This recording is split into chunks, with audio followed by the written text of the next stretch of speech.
What is the best Leica for video, the Leica SL2 or the Leica SL2S? I ask a photographer who owns both to find out. Coming up, I share my Leica SL2 video setup, including the new monitor. I now feel like a proper videographer. I'm going to share my video settings if you're looking to shoot video with your Leica camera. And then we're going to speak to Lucas, a filmmaker based in Michigan, who also is a YouTuber, and he's going to share his tips and tricks on which he prefers, the Leica SL2 or the Leica SL2S when it comes to video. Hey guys, Matt here from MrLeica.com. So first, let's assume you've just bought a SL2 or SL2S. What is the basic kit you need to start making videos? Obviously you'll need a lens, but you'll have that already for your photography. The next thing is, if you want to get maybe more pleasing lenses for video, you might want to look at Leica R lenses. Currently shooting with a Leica R 90mm f2.8 Elmerit. Most of my YouTube videos have been captured with Leica R lenses, or even vintage Leica M lenses. For the Canon R5 versus SL2 video, that was all shot on vintage Leica M out lenses. On the SL2, I was using the Sumar 50 f2 and I like Lens Lab 35 f2 8 element. And Thomas, which did most of the videography, he shot most of the day with the King of Bokeh Summicron version 4 35 f2 lens. He did a few shots with a 90 f4 vintage Elmar lens, and I think a few shots maybe with the Leica Summicron DR. So that was all M out lenses. Now if you're a proper videographer, you tend to use bigger lenses because then you can put gearing on the side and pull focus and all that sort of stuff. And we'll see that when we speak to Lucas, I'm sure. But first thing I'd say is definitely try some video with your old lenses, because you get a really pleasing lower contrast look with nicer bokeh and all the imperfections that come with classic lenses. Next thing, if you want to video yourself for any reason, say if maybe you're a YouTuber the same as me, you're going to need to get yourself a monitor, because there's no kind of flip out screen where you can view yourself like you can with, say, the Lumix S5. I looked online and I was trying to work out which monitor to get, what size of monitor to get, whether it would work on a Leica. I shortlisted all these various monitors, and then Viltrox reached out to me and said, oh hey, love your YouTube channel, we're just releasing a new monitor, wondered if you'd be interested to test it. I'm like, the timing couldn't be any better. I've seen the Viltrox camera monitors already on Amazon, like the previous models, and I know the brand from various other camera products. So I was happy to say yes and say thank you Viltrox for sending me the camera monitor, and I can confirm it is absolutely amazing on the Leica SL2, both on camera and off camera. And then this is the crazy thing, both for video but even for photography. If you're doing any tripod work for an extended period of time and it's not overly bright outside, you can just have the camera monitor on the top of your camera, and it just works like a massive wastable viewfinder, and it's so much fun. So let's take a closer look at the new Viltrox monitor, and I'll give you a bit more information. Here you can see me using the monitor for the first time. In the box you get the battery included, so that just clips on the back. It's like a standard MPF battery. You also get your mount, so you can attach it straight to your hot shoe. It comes with a sunshade attached, but that's like clip on clip off, and it just clips on like so. Super neat design. I tend to leave it on for like protection. And then it's just pretty much like plug and play, so straight onto the camera. It's a pivoted hot shoe, so you can like fold it down to use it more like a waist-level viewfinder. And then you also get all the cables that you need. So if you're using a Leica SL2 or SL2S, you need a HDMI to HDMI cable, and then that just plugs in the bottom of your monitor in the HDMI in, and then attaches to the side of your camera in the under the rubber sleeve that hides your ports. If you're using other cameras like the Lumix S5, you need to use the other cable which is included, which is HDMI to mini HDMI. You also then have a USB-C cable, which you can then use to run it from the mains when you're not running it from battery like we're doing here. And they can see like instantly we just turn it on and it's working straight away. In terms of the brightness, this is a 7-inch touchscreen HD monitor, which is like a 1920 by 1080 with a 16:9 ratio. And you've got like every setting you ever need. This is showing you the intensity of the focus peaking, so you can use your monitor to really accurately focus. And you've got waveform monitors, you've got all sorts of things, many of which I either don't know how to use yet or haven't yet found. So yeah, definitely check out the list of features and maybe check out some other comparison videos if you're really keen on comparing different monitors. From the research I did, this seemed to be one of the best, so I was happy to go with this one. Also, it's worth noting many monitors are either 5-inch or 6-inch, so 7-inch is actually pretty big, so great for my poor eyesight. He can see some behind the scenes of actually me shooting some of the video for the Canon R5 versus SL2 video. You can see I've got a mist filter on and I've got the microphone on. So all the audio for that video was recorded with the microphone attached to the side of the monitor. In terms of brightness, it's 2800 nits, which is the brightness of screens. And that's plenty bright enough even for kind of late evening sun as we had there. And this is me trying to walk steady with my first attempt at doing some on-camera video with the monitor. And there's the footage straight out of camera. I've done no kind of adjustments other than a quick color grade. So if we take a closer look, here you can see I'm running it off the mains for indoor use. Here you can see the design. And I've actually got it plugged into my Leica SL2 at the moment. And if we follow the cable around, attached to the camera, so basically you'll be able to see my hand videoing from the video camera over there. To navigate the various settings, you've got your buttons on the top and also your dial, and then you've also got the touch screen as well, so you kind of spot for choice. It's very easy to use, as you can see. Now because these batteries don't last as long, I got some bigger 970 batteries. These are batteries from Small Rig. I can put a link below to Amazon, and they're amazing because you can charge other things as well, like your phone, chargeable by USB-C. So you can use the same cable for your SL2, SL2S battery and to run it off the mains. So I love that setup.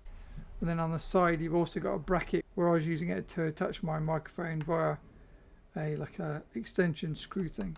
So if you're planning to do video, you're also going to need camera. You're then going to need a lens. In this case I'm using a Leica R lens on a Nova Flex adapter. Next, if you want to use a monitor, obviously you're going to need a monitor. You'll also probably want to get a higher power battery like a 970 NPF battery. You then need a microphone. I'm using the Rode Micro. I can put links to all this stuff below. Again, then if using a monitor, you'll need a HDMI extension cable and a USB-C extension cable. And then finally, for more pleasing cinematic results, you might want to get yourself some mist filters. These are from K&F Concept, not sponsored, but see that video. And then of course ND filters, which are pretty much a must for video. This is a 10 stop, and then I just got a 16 stop to use with faster lenses.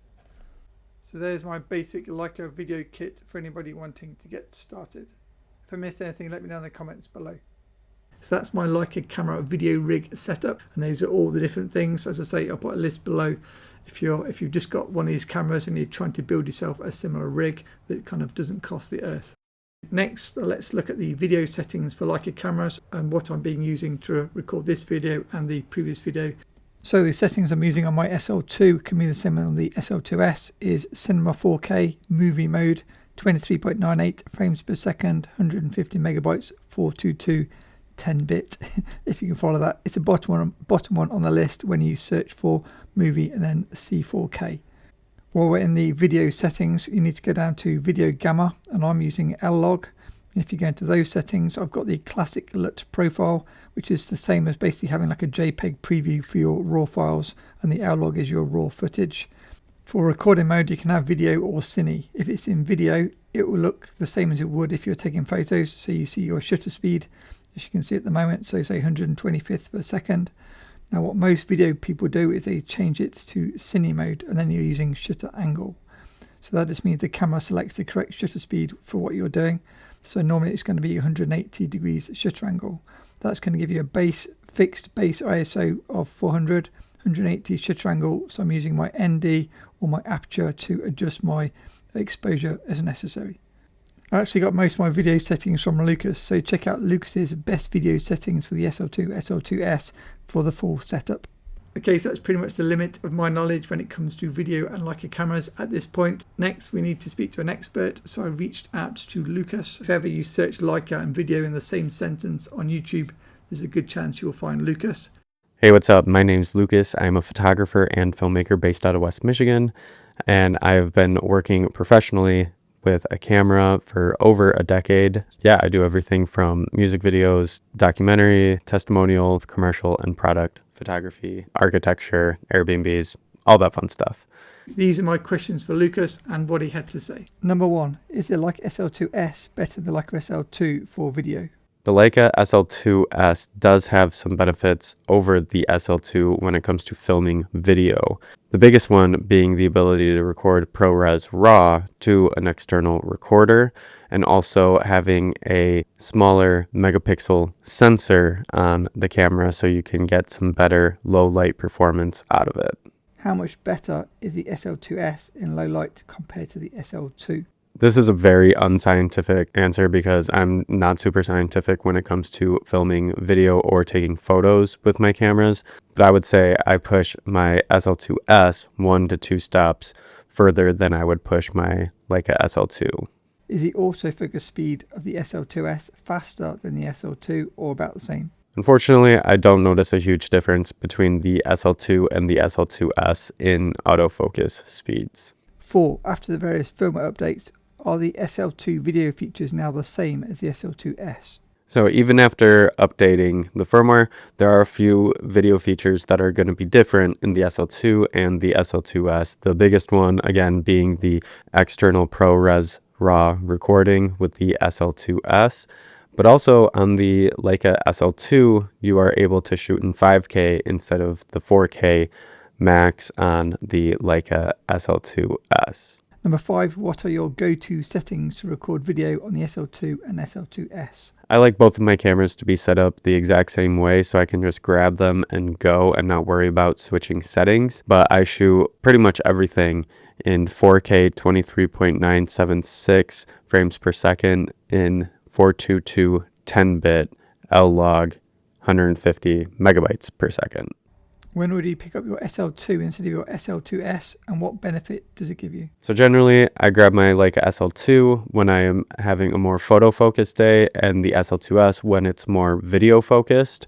And if I'm going to be doing a hybrid of both, and I can only bring one camera, I generally take the Leica SL2. For beginners, what are your recommended settings for those that don't want to color grade their video footage? So if you are a beginner to video and you don't want to color grade and you don't want to do any of that and mess around with any of it, I would move my camera out of L-Log and have it on natural. That is basically the equivalent of shooting in JPEG versus RAW. But you unlock so much information and color, and the magic of these cameras really comes through with the Leica L-Log. So I actually put together a free node tree that you can download to help convert your work. It does all of the heavy lifting for you. So that is a free download for you as well. And it works in DaVinci Resolve, which is a free editing software. Thanks, Lucas. Great stuff. Now, if you want to see the full chat I had with Lucas and his impressive Leica video rig with his SL2S as seen here, I'll put a link below to Patreon. You can watch it for free. Big thanks to Lucas for answering my questions. Definitely check out his channel. Again, link below. And if you missed it, if you want to see some raw footage from the SL2, check out the R5 versus SL2 video next.